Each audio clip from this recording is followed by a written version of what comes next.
Tonight, let yourself drift back, nearly 2,000 years, to the greatest city the ancient world had ever known. To Rome, at the height of her empire, as the last of the daylight leaves her rooftops, and 1,000,000 people begin, slowly, to settle towards sleep. The air is warm with dust and wood smoke and the last of the day's bread. Somewhere a fountain is running, as it has run all day and will run all night. Somewhere a wooden shutter is being drawn. And in a narrow street between tall brick houses, a man named Gaius is waking, not to begin his day, but to begin his night. For while the greatest city in the world lies down to sleep, someone must stay awake to watch over it. Tonight, that someone is us. No one in this story is in any hurry, neither are we. Welcome. Settle in, dim the lights, and let yourself grow still. This is the Hush Historian. Close your eyes if you like. I will take it from here. Gaius woke as he always woke, not to the sun, but to its leaving. His small rented room sat 2 floors above a street in one of the older quarters of the city, and the light that reached it came late and left early, sliding across the far wall in a thin band of gold that thinned and reddened and finally slipped away. And it was that slipping away that his body had learned, over many years, to answer. He opened his eyes to a ceiling on the colour of embers. For a little while he did not move at all. He lay on his back and listened to the city he was about to walk into, the way a man might listen to the breathing of someone asleep beside him, checking, without quite meaning to, that all was well. Below and around him, Rome was folding itself up for the evening. He could hear the particular music of that hour, which was different from the music of the morning, and different again from the music of deep night, and which he knew as well as he knew his own name. There was the last rattle of a shopkeeper drawing his shutters down and setting the iron bar across them. There was the slap of sandals as someone hurried the final errand of the day. There was a woman calling a child in from the street, her voice worn soft with repetition, and the child's answer, and then the child's feet on the stair. There was, further off, the low and endless murmur of the crowd in the streets that never entirely emptied, a sound like a river heard from a distance, rising and falling, but never stopping. He sat up slowly and let his feet find the cool floor. He was a man of middle years, somewhere past 40, though he had long ago stopped counting closely, with the kind of body that a life of walking gives a man, broad and unhurried and sure of its own weight. His hair had gone grey at the temples, and his beard was cropped close and shot through with the same grey, and his face, even at rest, held the settled watchfulness of someone whose work is simply to notice things. He rubbed a hand over that face now, slowly, waking the skin, and then he rose. He had been born a slave, in a house on the far side of the river, and he had been freed in his 28th year, and there were still nights, walking, when the memory of that day came back to him unbidden, the strange lightness of it, the master's hand on his shoulder, the words spoken, and then the almost frightening openness of a life that was suddenly entirely his own to spend. He had spent a great part of it here, in the watch, walking these same streets in the dark. It was not a glorious thing to be. No poet wrote of it. But it was steady, and it was needed, and a man who did it well could feel, at the end of a long night, that the city had passed through the darkness unharmed, and that he had had some small part in that. For Gaius, who had not been born to expect much, this had turned out to be enough, more than enough. It had turned out to be a life he was quietly, deeply glad of. He dressed without a lamp, by the last grey of the window, a tunic of undyed wool, worn soft and pale from many washings, a wide leather belt, cracked and darkened, that he buckled by feel. His sandals, the heavy kind, soled with iron studs that would ring on the paving stones and warn the streets, long before he arrived, that the watch was coming. and over it all, against the coming cool of the night, a dark hooded cloak of thick felted wool, the painula that every man of the watch wore, heavy on the shoulders as a familiar hand. By the door hung the two things he never left without. The first was a stout wooden staff, taller than his shoulder, worn smooth and pale where his palm had held it for years, dark everywhere else. The second was his lantern, a small squat thing of bronze and horn, its little panels of scraped horn gone amber and translucent with age, so that the flame within, once lit, would glow like something held inside a closed hand. He took them both. He paused at the door, as he always paused, and looked back once at the dim shape of the room, the bed, the shuttered window now nearly dark, the small, ordinary evidence of an ordinary life. Then he stepped out onto the landing and drew the door shut behind him, softly, so as not to wake the family across the way, and began to descend. The stair was narrow and turned back on itself, and it was already full of the blue dark that gathers in stairwells before it gathers anywhere else. He went down by touch and by long habit, one hand trailing the rough plaster of the wall. On the floor below, light leaked yellow from beneath a door, and with it the smell of somebody's supper, lentils and onion and a little oil, and the sound of a spoon against a bowl and two people talking low. He passed it without slowing. These were the sounds of the city settling, and to hear them was, for him, a kind of comfort, for it meant that all was as it should be, that people were where they belonged, behind their doors, with their food and their families and their small evening talk, and that the streets soon would be left to those few who had reason to be out in them. At the foot of the building he stepped through the doorway and out into the street, and the city opened around him. The watch house of his cohort stood on a corner where three streets met, a low, sturdy building of brick with a broad, arched doorway, and from a good way off, Gaius could see the light of it spilling warm and yellow across the paving stones outside. They called it the excubatorium, the waking place, though no one who worked there used so grand a word. To the men it was simply the house, or the post, and to come to it at the start of a night was to come to something like a second home, for they spent more of their waking dark hours here and in the streets around it than they spent anywhere else, and a man learns to love a place that holds him through the night, even the plain one. He ducked beneath the arch and came into the main room. It was low-ceilinged and smoke-stained, and lit by a scattering of oil lamps and by the ruddy glow of a small brazier in the corner, where a pot of something sat warming, and it smelled of oil and old smoke and wet wool and men, a smell he had breathed for so many years that he no longer smelled it at all, except on the first night back after a rest, when it met him at the door like a greeting. Along one wall ran a bench, and on it and around it sat perhaps a dozen men in various stages of readiness, some already cloaked, some still eating, one asleep sitting up with his chin on his chest and his mouth open, taking what rest he could before the streets claimed him. They were freedmen, most of them, as Gaius was, or the sons of freedmen. They came from every corner of the empire, from Spain and Gaul and Syria and the burned lands of Africa, and they had the broad hands and the settled patience of men who worked with their bodies and had made their peace with long hours. Some had been soldiers once, some had been slaves, some, like Gaius, had been both, and were now neither, but only watchmen, which was its own thing, its own brotherhood, older than any of them, and indifferent to where a man had started. Gaius. A big man near the brazier lifted his chin in greeting. This was Faustus, who had come to the watch in the same season as Gaius, more years ago than either of them cared to say, and who was as near a friend as the work allowed, which was very near indeed. You look rested. It's unnatural. Stop it. One of us has to, Gaius said, and set his staff against the wall, and his lantern on the bench, and lowered himself down beside it with the small, grateful grunt of a man whose knees have begun in the last year or two to have opinions about things. How's the district? Quiet. Faustus stirred the pot.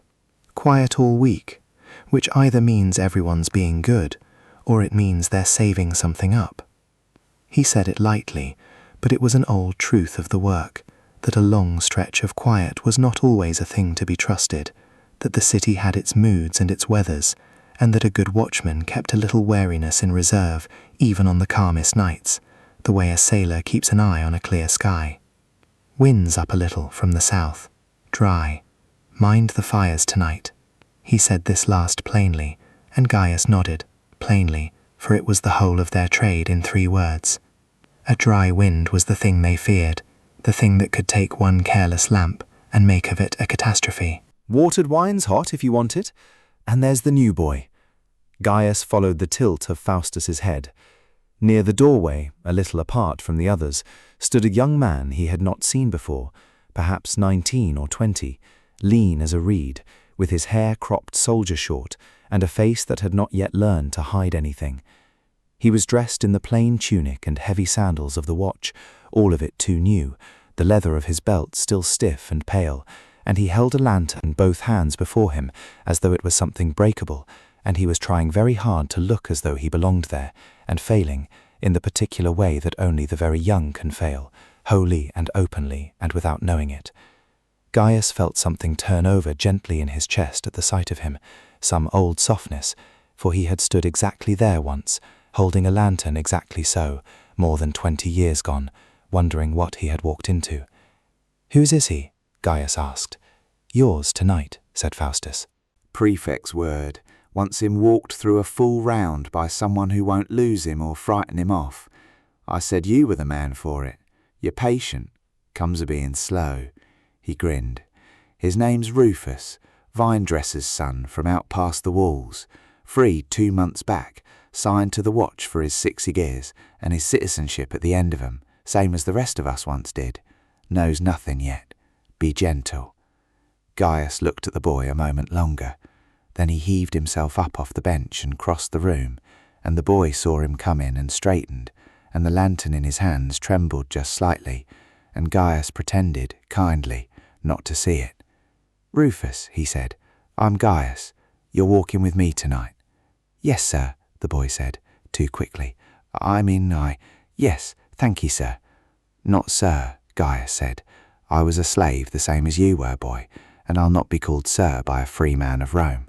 Gaius will do, or old man if you're feeling brave." He said it mildly, and he saw the boy try to work out whether it was safe to smile, and decide, cautiously, that it was, and the smile that came was young and grateful and quick, and Gaius nodded, satisfied, as though a small first thing had been settled.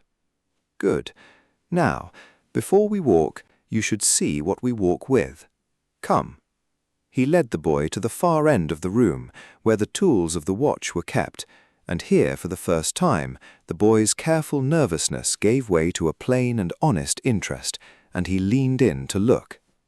Against the wall stood the great things, the things that made the watch what it truly was, for the men of the Vigiles were not soldiers, whatever their cohorts and their ranks might suggest. They were, above and before all else, the ones who fought the fire. "This," said Gaius, laying his hand on a large squat contraption of bronze and wood mounted on a low-wheeled frame, "is the engine, the sipho, the pump."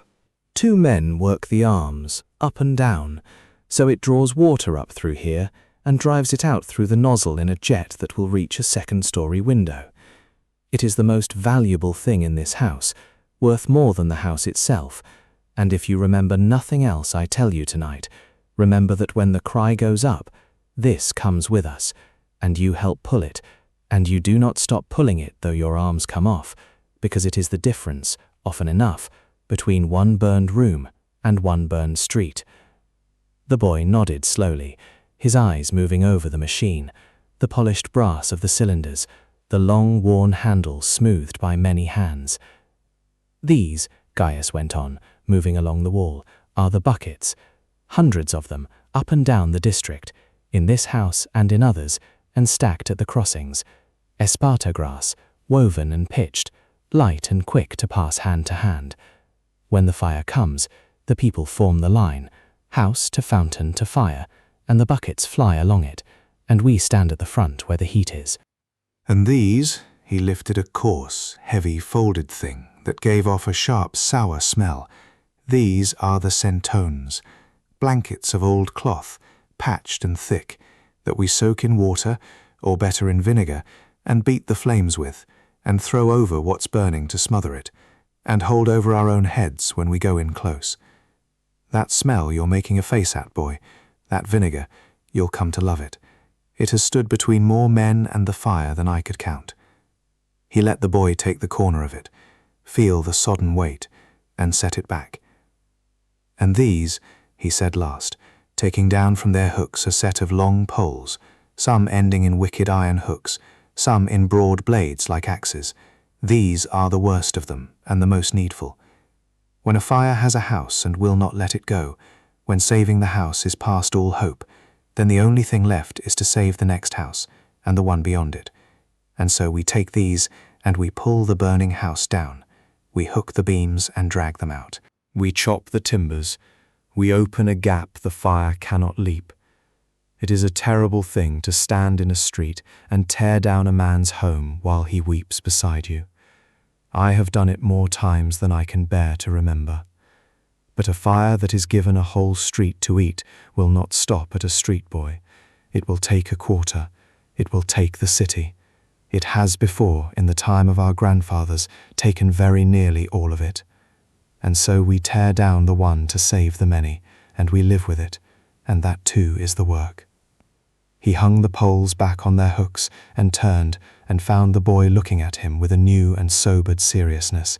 The last of the childish nervousness burned clean away, and something steadier settling in behind it. And Gaius thought, not for the first time, that there was no better teacher than the honest weight of a thing plainly shown. But most nights, he said, more gently, seeing that he had perhaps laid it on heavy for a first hour, most nights, none of that leaves this room. Most nights we walk and we look and we listen, and we go home at dawn with dry cloaks and quiet minds, and the great pump sleeps on its wheels and dreams of being needed. The fire is the thing we ready ourselves for. It is not, thanks be to every god there is, the thing we mostly do. Mostly we simply keep the night. Come now, they'll be calling the roll, and then you and I will go out into the city, and I will show you how it's done. The roll was called in the yard behind the house, the men standing in their rough lines beneath a sky now fully dark and thickening with stars, and their names went up one after another into the night and came back answered, a plain and unhurried litany that Gaius had heard so many thousand times that it had worn a smooth groove in him, so that to stand in his place and hear it was itself a kind of rest. The Optio read the names by lantern light and told off the beats, which streets to which men, and gave the watchword for the night, the small password by which one patrol would know another in the dark, and know it friend. There was nothing of the parade ground in it. These were working men being told off to work. But there was order in it, and the order was old, and to stand inside something old and orderly as the dark comes down is a steadying thing. And Gaius saw the boy Rufus, beside him, stand a little straighter as his own new name was called and answered, and heard the small pride in the boy's voice, and said nothing, and let him have it. Then the lamps were lit. This was the small ceremony Gaius loved best, though he would never have called it that.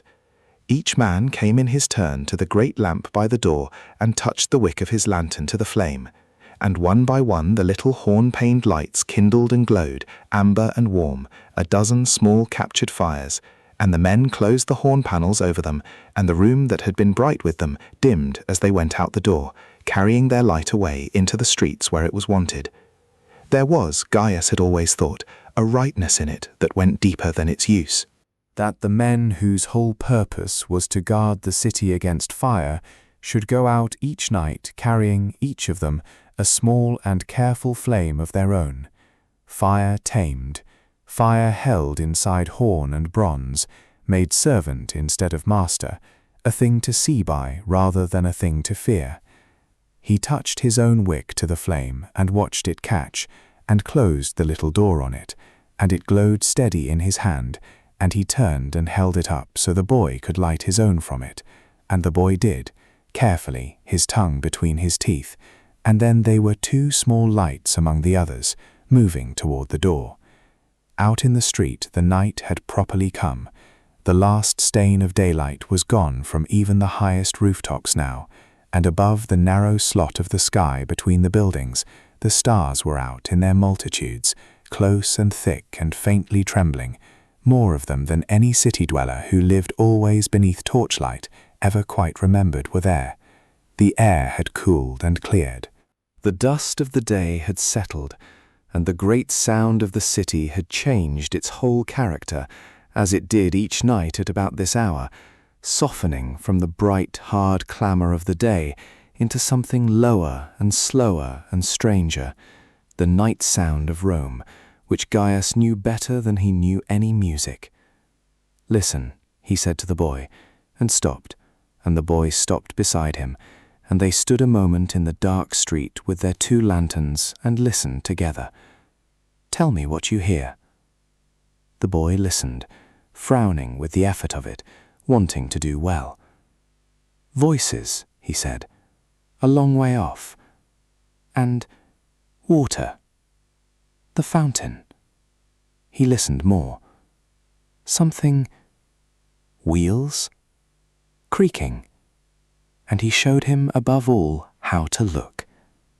Not to stare, which tires the eyes and the mind both, but to let the gaze move, easy and constant, over the faces of the buildings, the windows, the doorways, the roofline against the stars. "You are looking for the things that are wrong," he said.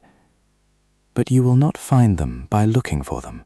You will find them by knowing so well what right looks like, night after night, that the wrong thing catches at you before you know why. A shutter open that is always closed, a light where there should be none, or none where there should be a light, a smell." He paused on the word. "Always the smell, boy. Before you see fire, you will smell it. A thread of smoke where no one is cooking, the sharp, wrong smell of burning that is not a hearth. Your nose will know it before your eyes, and when your nose speaks, you listen to it, always, even when it seems foolish, even when you find nothing 9 times in 10. The 10th time is why we are here." They went down into the forum and crossed it slowly, their footsteps and the ring of their iron soles waking small echoes off the buildings around, and the boy turned his head this way and that as he walked, taking in the pale temples and the dark colonnades, and the statues of old great men standing on their pedestals, gazing out with blank stone eyes over a square that had forgotten most of their names. At the far side a fountain played, a great one, water spilling from the mouth of a stone river-guard worn green and gentle with age, falling into a broad basin with a sound like soft and endless applause. And Gaius stopped there and set down his lantern and cupped his hands and drank, and bade the boy do the same. The water was cold and clean, and tasted faintly of stone, and it had come, Gaius told him, from the hills many miles away, carried on the arches of the aqueducts that strode across the countryside on their long stone legs, running day and night, never stopping, so that this fountain, and 1,000 others like it across the city, never ran dry, by day or by night, in summer or winter, year upon year upon year. "The water never sleeps either," Gaius said, wiping his mouth. "It runs while we walk. It has run since long before we were born, and it will run long after we are gone. There's a comfort in it, if you let there be. Some things go on. We are small, and our nights are long, and then they are over. But the water runs on." "Can I ask a thing?" the boy said after a while, shyly into the dark. "You can ask anything," said Gaius.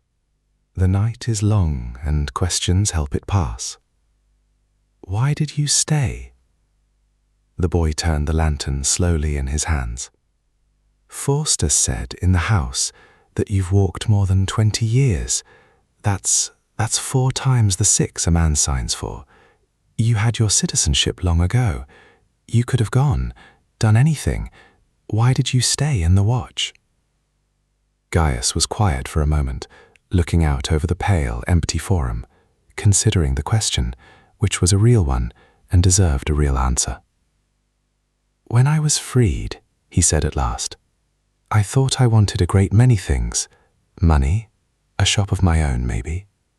To matter somehow in the day's world, where things are bought and sold and men rise and fall, and I tried for a while at this and that. And I was not unhappy, but I found," he paused, feeling for it, "I found that I did not sleep well in the day world, that I lay awake at night, oddly, as though some part of me were listening for something. And when I came back to the watch, when I took up the lantern again and went out into the dark and walked the streets while the city slept, I found that I slept well again by day in my little room with the sun on the shutters, as though I had been made for the wrong hours all along, as though the dark were my proper country." He smiled faintly at the strangeness of it. "And there's this, too, which took me longer to understand. In the day world, boy, everything a man does is undone by nightfall, and must be done again. The bread is baked and eaten, the goods are sold and gone. But here," he gestured at the sleeping city around them, "here, each night I am given a whole city, whole and quiet and unharmed. And my work, my only work, is to give it back the same way at dawn, whole, unharmed, having passed through the darkness safe. And when I do that, when the sun comes up and the city has come through the night because I and the others walked it, I feel that I have done a thing that was worth doing. Small, and no one thanks me, and I do it again the next night. But worth doing, that is why I stayed. A man could do worse with his one life than to be the thing that lets a city sleep." The boy said nothing for a while. Then he said softly, "I think I understand." And Gaius thought that perhaps he did a little, and that the rest of it he would come to understand over his own long years if he stayed, as Gaius suspected now that he might. And they sat a little longer by the running water, under the wheeling stars, in the great still heart of the sleeping city, and then Gaius rose with his small grunt and took up his lantern and said, "Come, there's the whole east of the district yet to walk, and the night won't walk it for us." And they went on. The deep middle of the night came fully down over the city now, the hours when even Rome, even the sleepless capital of the world, came as near to true stillness as it ever came. The wine shops had emptied at last and put out their lamps. The last of the late diners had been seen home. Even the great tide of the wagons had thinned, the urgent loads delivered, so that now only the occasional cart came groaning through, far off, its driver a dark, nodding shape, its ox plodding the route it could have walked in its sleep, and very nearly was. The voices were gone from the streets. The music was gone from the windows.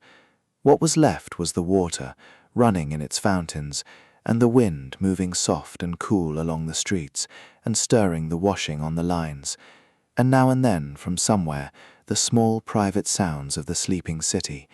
A baby's brief cry, quickly soothed, a dog barking twice at nothing, and then thinking better of it, a shutter tapping, a sleeper crying out once in a dream, and falling silent.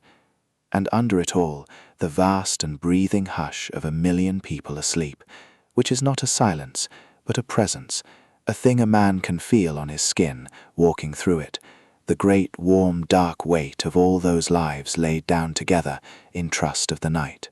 And then, on a narrow street of high, crowded houses in the older, poorer part of the district, the part that Gaius, without ever saying so, watched most closely of all, because it was built most of timber and packed most tight with people, and had burned before and would burn again, the old, deep part of him spoke. It was not a thought. It was below thought. His steps had already slowed before he knew why, his head already turning, and he lifted his face and drew a slow breath through his nose, and there it was. Smoke. Not the good smoke of a banked hearth, thin and sweet and going cold, not the baker's fire, nor the furnace, nor any of the tame and useful fires of the night. The other smell, sharper, wronger, the smell of something burning that should not be burning, faint still, a single thread of it on the cool night air, there and then gone, and then there again as the small dry wind shifted. "Stop," he said quietly, and the boy stopped at once, and Gaius stood still in the middle of the street, and lifted the lantern a little, and turned his head slowly, reading the air, tracking the thread of it the way a hound tracks a scent, back along the wind to its source. His heart had picked up, the old familiar quickening, but his breathing stayed slow and even, for panic was the enemy here, panic more even than the fire, and 30 years had taught his body to be calm exactly when calm was hardest. "You smell that?" he said. It was not a question, but the boy, wide-eyed, nodded, having caught it now himself, the wrongness of it. "Good. That is what I told you of at the start of the night. That is the smell. Everything I've shown you tonight, the wheel and the drunk and the old woman's bread, that was the waiting. This is the work. Now we find it. Quiet and quick and no running. Running wakes fear, and fear is worse than flame. With me." He moved down the street, not running but walking fast and light, his eyes up now on the upper windows, and the boy came at his shoulder, and the thread of smoke strengthened as they went, and then Gaius saw it, on the 3rd floor of a tenement, in a window otherwise dark, the faintest flicker, a dull and restless orange glow behind the shutter, low down, not the steady gold of a lamp but the moving light of something catching. A hearth left burning, most likely, or a lamp knocked over by a sleeper, the oil spreading, the flame finding the edge of a mat, a hanging, a pile of who knew what in a poor room where everything was dry as tinder and packed close. Caught now, this moment, it was nothing. A bucket would drown it. Left another quarter hour, with everyone asleep, and a dry south wind at the windows, it would have the room, and then the floor, and then the stair, which was timber, which was a chimney waiting to draw, and then it would have the house, and all the sleeping souls stacked in it, and then, with the wind, the street. "There," Gaius said, low and steady, and the calm in his own voice was a thing he had learned to make on purpose, for the boy to lean on. "3rd floor. Caught early. We have time if we don't waste it. Now listen to me and do exactly as I say, and we will put this out, and no one in that house will ever know how close the night came to them." You. Run to the crossing we passed, the fountain, you know it, and you sound the alarm, you cry fire, and you rouse the other patrol, and you tell them, 1 house, 3rd floor, caught small, bring buckets, no need of the engine yet. Say it just so. 1 house, caught small. Then you bring back every bucket you can carry. Go now. Don't run in the house, run in the street. Go. And the boy went, his young legs flying, his lantern jouncing wild light along the walls. And Gaius turned and crossed to the door of the tenement, and it was barred from within, as such doors were at night. And he did not waste breath on it, but took his heavy staff in both hands, and struck the door 3 great booming blows that rolled down the sleeping street like thunder. And he lifted his voice, the deep carrying voice he had used 100 times for exactly this, pitched not to frighten, but to wake and to command. "Watch! Wake within. Fire on the 3rd floor. Wake and come down calm and bring your water. Watch is here. Wake now." And within and above he heard the house begin to stir, a shutter thrown back, a voice, a child's cry, feet on the boards, the whole slow, heavy waking of a great house of sleeping people. And he struck the door again and called again, steady, steady, giving them his own steadiness to hold to. And somewhere above a bar scraped back, and the door beside him was hauled open by a frightened man in his under-tunic, and the night's true work, the work the whole long quiet was only ever the waiting room for, had begun. It went as such things go when they are caught in time and worked with calm, which is to say it went well, though it did not feel in the doing of it like anything so settled as well. Gaius went up the dark and narrow stair against the tide of people coming down, and he made his voice a wall for them to move along. Calm, calm, no pushing, the old and the little ones first. Out into the street and stand clear. No one goes back for anything. Nothing in these rooms is worth your life. Down and out and stand clear. And his calm went into them and steadied them, and the house emptied down its one dark stair without a fall and without a crush, which is a thing that does not happen by luck, but by a watchman standing in the turn of the stair and making it happen. And on the third floor he found the room, the door of it warm but not yet hot, and he wrapped his hand in a fold of his cloak and opened it, cautious, ready for the rush of flame that comes when a shut fire is given air. But the fire was small yet, low along one wall where a lamp had fallen and the oil had run and caught a heap of bedding and a hanging, a room corner of restless orange light and rolling grey smoke, hot and ugly and eager, but young and beatable. He did not go in blind.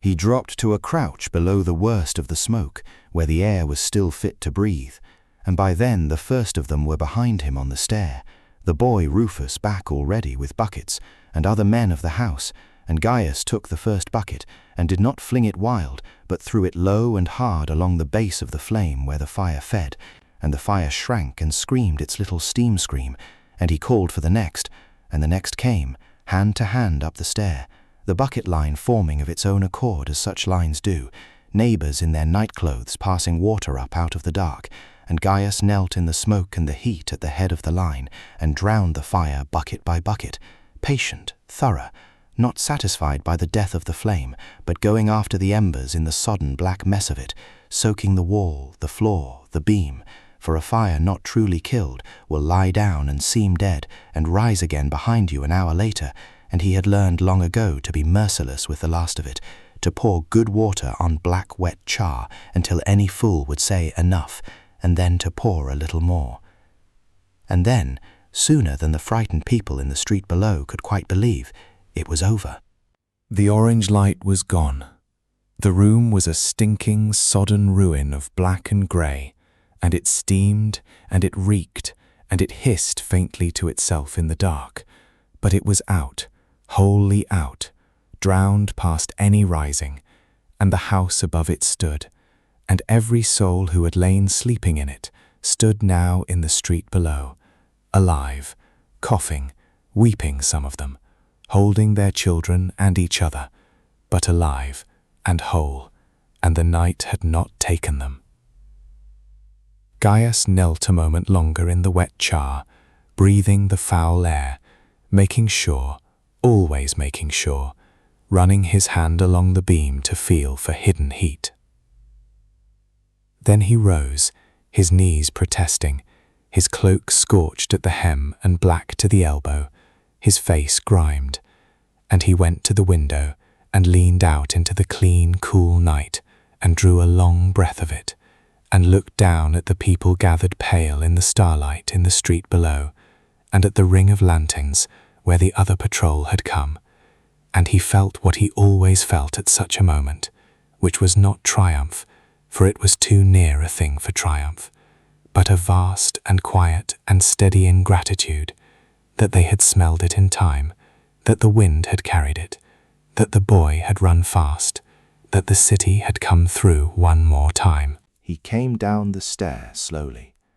In the street it was the ordered aftermath he knew well, the other watchmen moving among the people, counting heads, gentling the frightened, an old woman being wrapped in a borrowed cloak, a child asleep already on its father's shoulder, past caring, and the man of the burned room standing looking up at his black window, with the particular blank face of a man reckoning what he has lost, which was much, all he had, a room and its poor furnishings, and yet Gaius knew nothing, nothing at all, set against what he had not lost.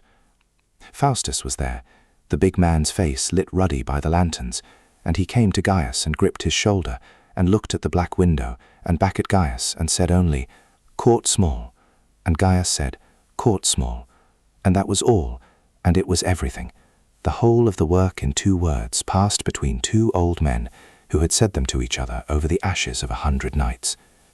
Then Gaius found the boy. Rufus was standing a little apart, and he was shaking, now that it was over, the way the young shake when the fear they had no time to feel arrives late and all at once, and his face was smudged, and his eyes were too bright, and he looked at Gaius coming toward him as though he did not quite know what he had been part of. And Gaius stopped before him and looked at him a moment, and then put his blackened hand on the boy's shoulder, firmly, the way the master had once put a hand on his. "Look at them," Gaius said quietly, and turned the boy gently by the shoulder to face the people in the street. The living, breathing, weeping, saved people in the street. "Look well. Every one of them was asleep an hour ago, and did not know their death had come into the house with them and lain down in the corner and begun, quietly, to grow. And they will go back to sleep tonight, most of them, in some neighbour's room, and tomorrow they will curse their bad luck and mourn what's burned, and never once think how near it came, because we did not let it come near. That is the work, Rufus." Not the glory of it, for there is none. Those faces, they will never know your name, they will never thank you.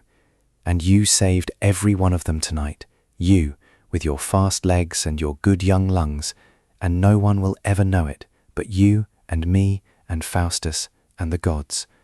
Can you live on that? For that is the whole wage of the watch, over and above the coin, and it is either enough for a man or it is not, and you had best learn tonight which you are. And the boy looked at the people, at the saved and unknowing people, for a long moment, and something moved across his young grimed face, some understanding arriving and settling and taking root, and he drew a breath that shuddered only a little, and he said low, "It's enough." And Gaius looked at him, and believed him, and felt the old sorrow and the old gladness both, the passing on of the thing, and he squeezed the boy's shoulder once and let it go. "Good," he said, "then you're one of us. Come, we're filthy and the night's not over, and there's dry cloaks and hot wine at the house, and then, if there's a scrap of it left, we walk it out to dawn." "Come on, boy. Come and rest a little." Gaius took his cup and went and sat in the broad arched doorway of the watch-house on the worn stone step where the men had sat to watch the street for longer than any of them had been alive, and he looked out at the quiet dark and drank his wine slowly and let the long night settle in him. This was his favourite hour of all the hours, though he would have been hard put to say why. The deepest part of the night, past its middle, turning now with imperceptible slowness toward the far-off dawn. The city at its stillest, the stars at their thickest and brightest overhead, the whole vast wheel of them turned well over now on its long journey, so that the patterns that had stood in the east at dusk now leaned toward the west, and a man who knew them as Gaius knew them could read in them how much of the night was spent and how much yet remained, and find that it was, as it always was at this hour, mostly spent, the great weight of the dark behind him now, the thinning end of it ahead. He looked up at the stars and let his thoughts run down, the way the night's talk had run down hours before, into an easy and companionable silence with himself. The wine warmed him. The step was worn smooth beneath him by the sitting of 100 years of watchman. Behind him in the house the men murmured low, and the brazier ticked, and the boy dozed, and the found child slept. Before him the street lay empty and pale and quiet under the stars, and beyond it the whole vast city lay sleeping, a million souls laid down together in the dark, trusting the night, and the night holding. Somewhere a fountain ran.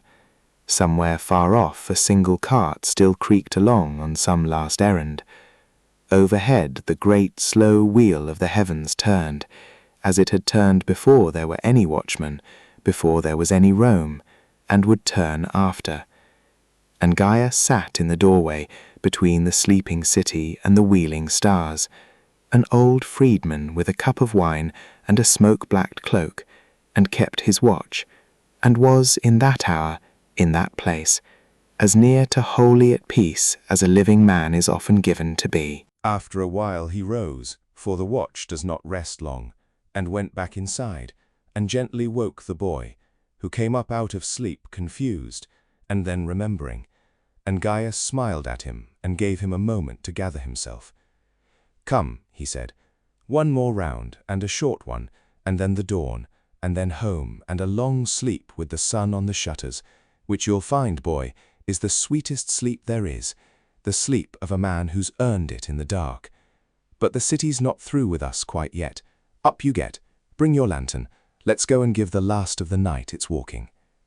So they went out again into the last of the dark, and it was a different dark now, an older, thinner dark, the dark that knows the dawn is coming, and has begun, in 1,000 small ways, to make ready for it.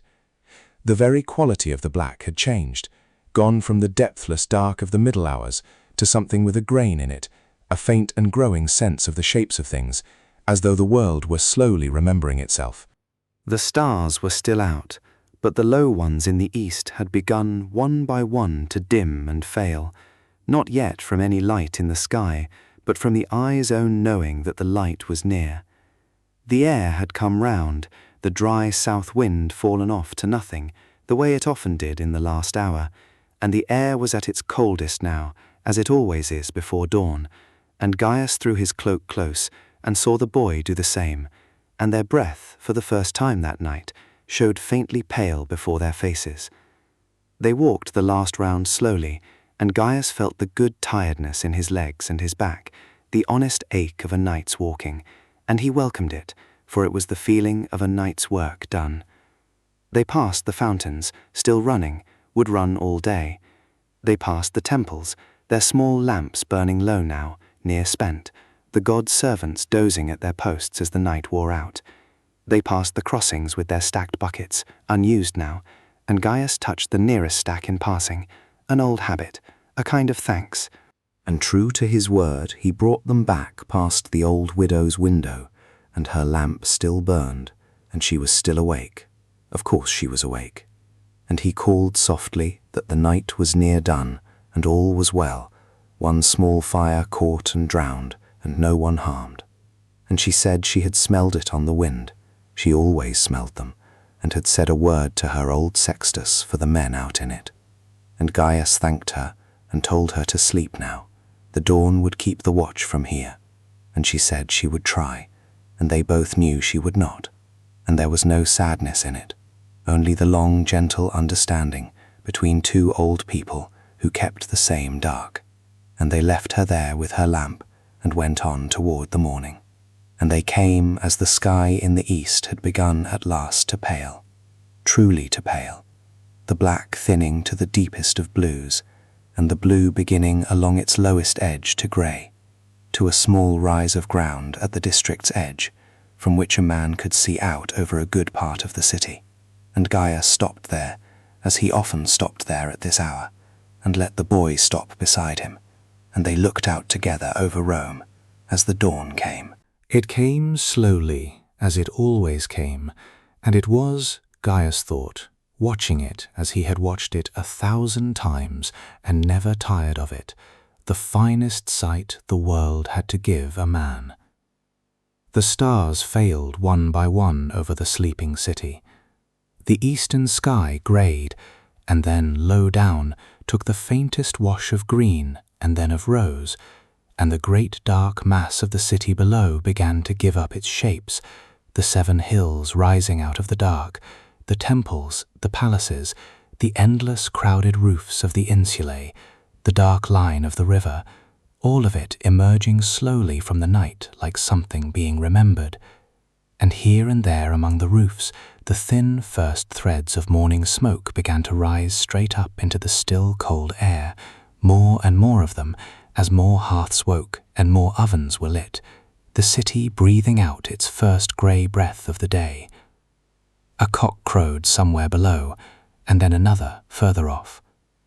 A cart's wheels sounded, but louder now, closer, no longer furtive but frank, the last of the night's carts hurrying its final load home before the day-ban fell. And under it all the great sleeping hush was thinning, softening, the vast weight of 1,000,000 sleepers beginning, here and one there, to lift, a shutter thrown open, a voice, a door, the first small sounds of the city climbing back up toward the light.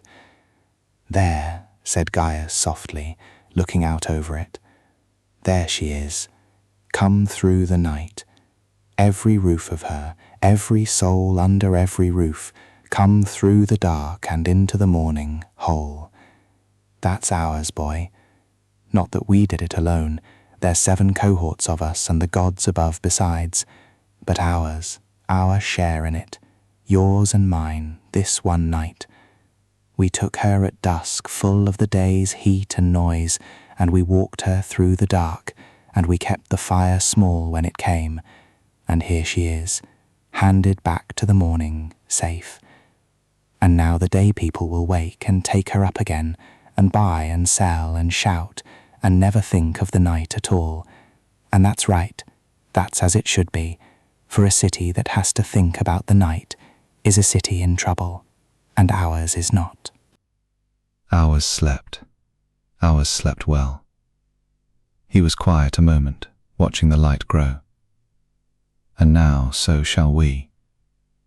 The dawn came up in full while they made their way back, and the watch handed over as it always handed over, without ceremony, the night men coming in worn and quiet to the house as the light strengthened, and the day being given in effect to the ordinary world again, to the shopkeepers and the water sellers and the crowds, who did not keep a formal watch by day because by day the city watched itself, full of eyes, and it was only the dark that needed men to hold it. At the house there was the small good business of the ending, the lanterns guttering low now, their oil near spent, blown out one by one and set on their shelf, and Gaius watched the boy blow out his own and set it beside the others, and thought how the boy had carried a lit flame all through the dark and brought it home unspilt, which was, though the boy did not yet know it, a thing to be quietly proud of, and the whole trade in a single image. The staff hung back on its peg, the scorched cloak shrugged off, a last cup of something warm.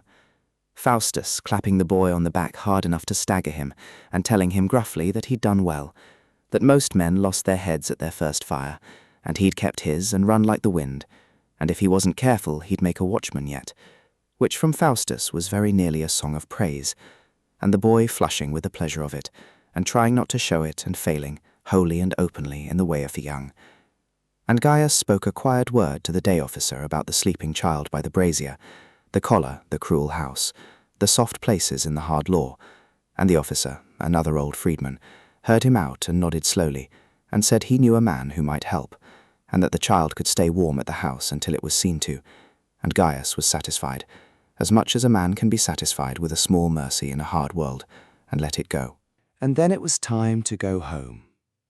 Gaius stood in the arched doorway of the watch-house a last moment, in the full light of the new day now, the street outside coming alive, the world tipping back into its bright and noisy day self, and he felt the great sweet weariness of a night well kept settle over him like a second cloak, and he was glad of the work, glad of the night behind him, glad of the bed and the sleeping wife ahead.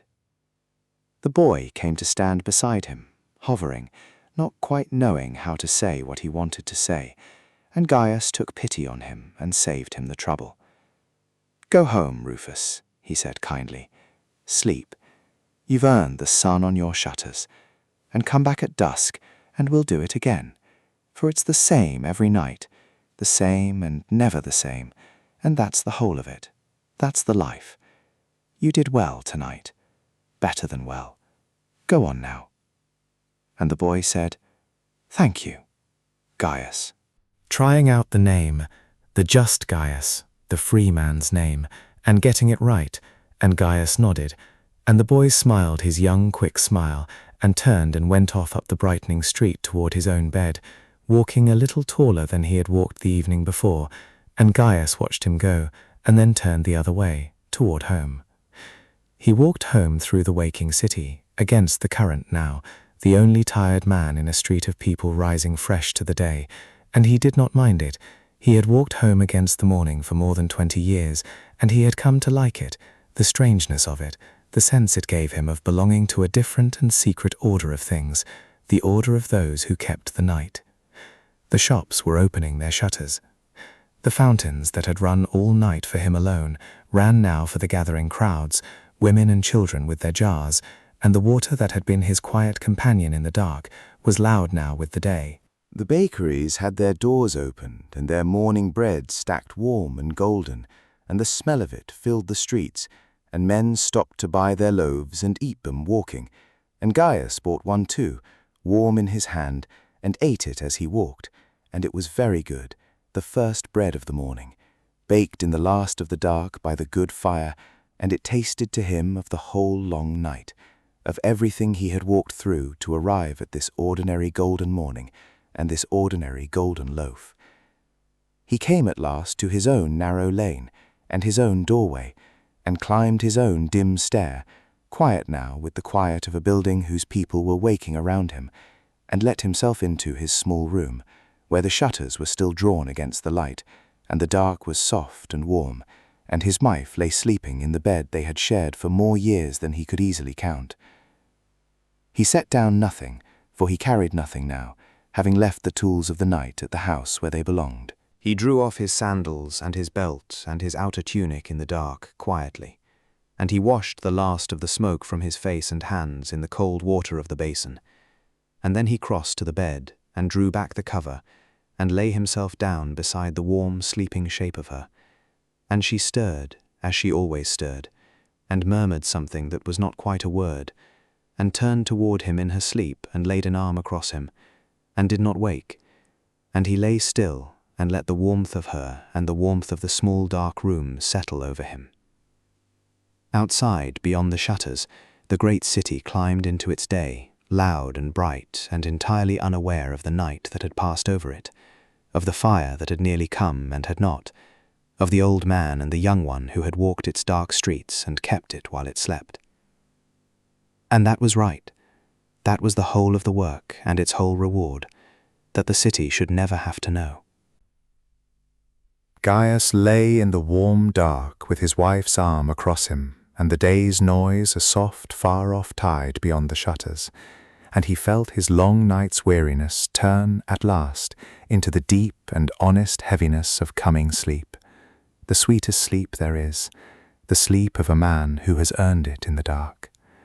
His breathing slowed, his body loosened its long watchfulness, limb by limb, and let it go. He had kept the night was kept, and now, as the world woke, he could at last, with a whole and quiet heart, lie down and close his eyes and rest. And so can you. The city is safe. The fire is out and drowned and cold. The fountains are running, and the bread is baked, and the long dark is over and kept, and there is nothing left for you to watch for, and nothing at all for you to do. Someone is awake, out there in the dark, walking the quiet streets with a small warm light, so that you do not have to be. You are watched over. You are safe. You can let the day go and the night and all of it, and simply rest. Sleep well. This is the Hush Historian. I will keep the watch a while longer, until you have drifted off, and I will be here again, in the quiet, tomorrow night.